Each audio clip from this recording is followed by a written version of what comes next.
What's going on, everybody? I hope you guys are all having an amazing week. Today I'm going to be making a video on why you should or should not buy an Infiniti G37. Obviously this is for people who are interested in the platform and the car itself and want to maybe get into one. So I'm going to go finish up the rest of the day at work, and then after that we're going to go and I'm going to go give you guys a walk around and tell you why you should or shouldn't buy a G.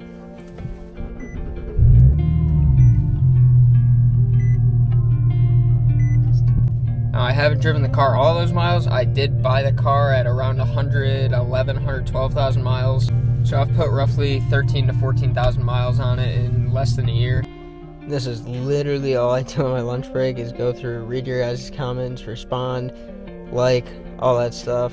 I love being able to interact with you guys. I love when you guys just DM me about your guys' car and my car and whatnot. We just have a conversation. Made it back to work here. Gonna head in and finish up the rest of the day.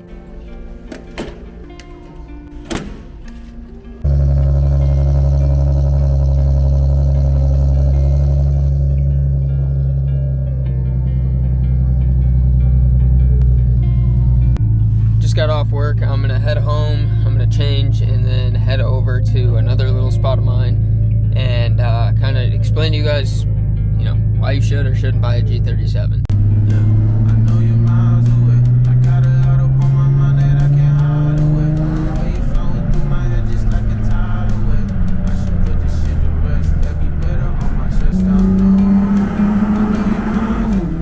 Back home. As you guys can tell, the house is quite torn up. About 2 weeks, a week and a half ago, the house flooded pretty badly. So we have to get a ton of new material in here, new carpet, new wood flooring, new drywall for the ceiling, for the walls. My whole bathroom needs new flooring. My room needs complete new carpet. So it's been a little bit of a process, but things are finally somewhat back to normal. We can use most of the house now, and they should start on the reconstruction part soon. So hopefully everything goes well. Cleaned up, we're showered. I think I'm gonna go hit Steak and Shake real quick because I'm kind of craving a burger. Stop in here to get a drink real quick and then clean up some of this shit out of my car real quick before I go film.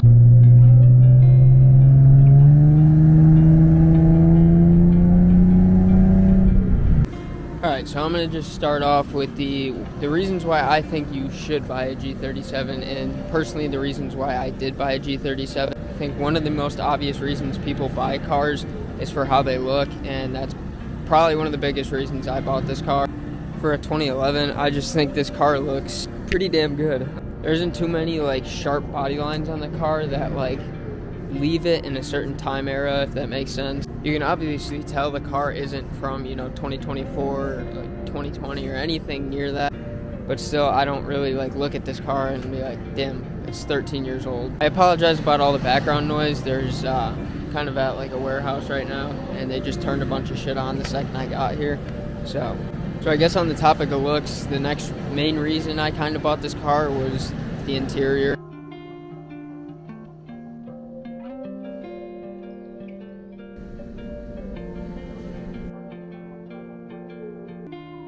You get literally everything that you mostly need in a car's interior in these cars. You get pretty comfortable leather seats that are heated. You get a touchscreen radio with a Bose sound system. And there's just a bunch of little features like the fact that when you open the door and then start the car, the seats move forward and the steering wheel will come down to your certain position. You also get a sunroof, which I'm pretty sure is standard with these cars. Don't quote me on that. And overall, the back seat has a lot of space in it along with the trunk. I'm able to fit my hockey bag and my backpack in the trunk, no issues. And mostly all my parts, like when I had to put my wheels on and I brought them to my shop, those all fit in the car, no issue. Another super great thing about this car, about these cars and this platform in general, and this is probably one of the, if not the main reason I bought the car, was the aftermarket support for it. Any part of the car that you look on here can be messed with, and I know that goes for most cars, but there is such a wide variety of parts and choices for parts for these cars. And again, even when it comes to non-aftermarket stuff, when you break stuff, you know, you need stuff repaired. At the end of the day, it's a Nissan, so the parts aren't crazy expensive. They're fairly priced, and the only thing that can be a pain is working like deeply in these motors, but for the most part, from what I've heard, it's not too bad. I guess staying on the topic of the engine and the platform itself, I want to bring up the reliability of the VHR motors. And I did come from a BMW 1 Series that had just a handful of issues almost every single time I drove it. And that was the main thing I was trying to avoid. I did really want to get another BMW after that one, but I also didn't want to be paying insane amounts of, maintenance bill. I know a lot of you guys are going to be like, oh, well, that's a pretty big thing.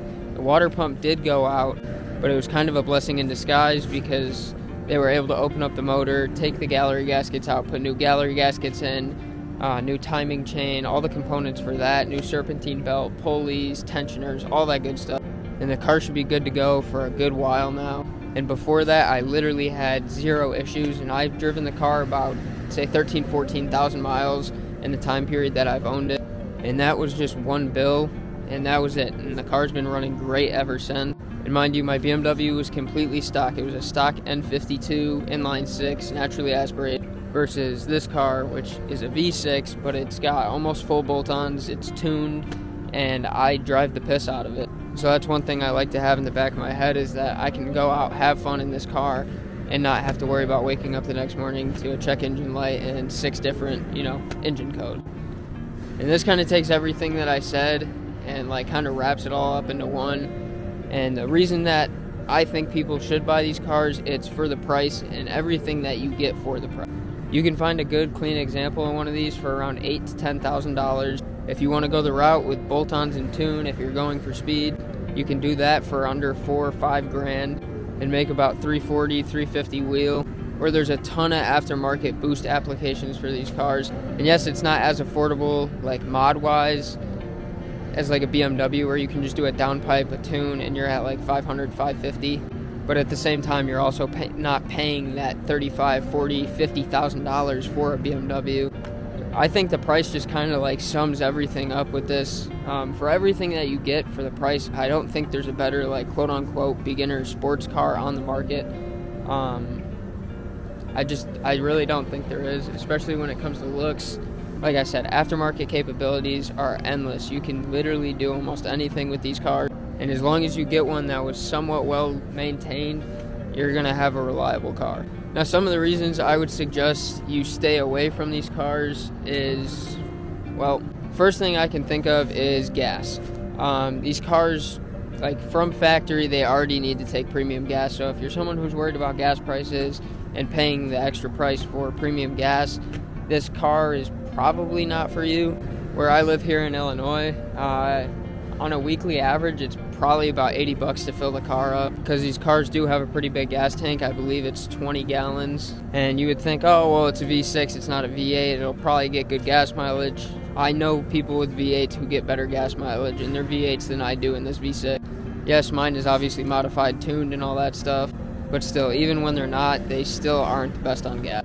The second thing that would probably make people stray away from this car, at least in my opinion, and this all depends on your situation, is the insurance payment. Now, me personally, I'm 18 years old, so I'm still on my dad's plan. But from what I've heard from people who are on their own insurance plan, these cars are pretty insane to insure. I know 2 people paying well over $300 a month just for insurance on a G37. I believe it's due to insurance companies knowing that, younger kids will get their hands on these cars, and they do get stolen somewhat often, which is kind of hard to believe to me, but I shouldn't say that. Hopefully I didn't just jinx myself. But yeah, from what I've heard and what I've seen from other people, these cars aren't the cheapest to insure, like I said, when you're on your own plan. And it obviously all depends on what insurance company you have and what coverage you have. And then the only real complaint I actually have about the car itself is going to be the transmission. Now, my car has a 7-speed automatic. It is the all-wheel drive version. And the transmission isn't terrible by any means. I do plan on swapping the trans out for the VR30 trans from the Q50, because the VHR trans that comes stock with these G37s just isn't the best. It has a pretty hefty delay when shifting, and it just doesn't hold power the best. Especially when it comes to boosting these cars, a lot of people end up blowing those transmissions up, or they end up slipping on them. And again, like I said, it's not like it's anything horrible. I drive the car and I'm like, oh my god, this transmission's terrible, because when you're driving, you don't notice it that much. But when you're playing back videos and stuff, you're like, damn, it does have a little bit of a delay too. Obviously, that's something, again, with a lot of aftermarket support that is available for you to swap out and change. It is quite expensive to do, but at the end of the day, when you're swapping out main components like that, it's never going to be cheap. As far as complaints go, I think that is honestly pretty much it. There is not too much that I hate about these cars. Obviously, I know a lot of people hate the sound. That's another thing I personally love. I think it's a very unique sound. And like I said in previous videos, I think it's only good when it's done right. Trust me, there are a ton of EQs out there that sound like absolute dog ass. But with the right exhaust setup, they scream and they sound amazing. The only other thing I think I could say I hate about the car is, I guess, the reputation for it. These cars do have a very bad reputation. If that's something you're worried about, then I wouldn't buy one of these. These cars are very commonly associated with takeovers and just like driving recklessly. But there's always someone with a certain car that has to act out and kind of ruin that reputation, and it just so happens that a ton of people did that with this car. So we're going to go out for a little POV drive. I'll strap you guys on my chest and get to it.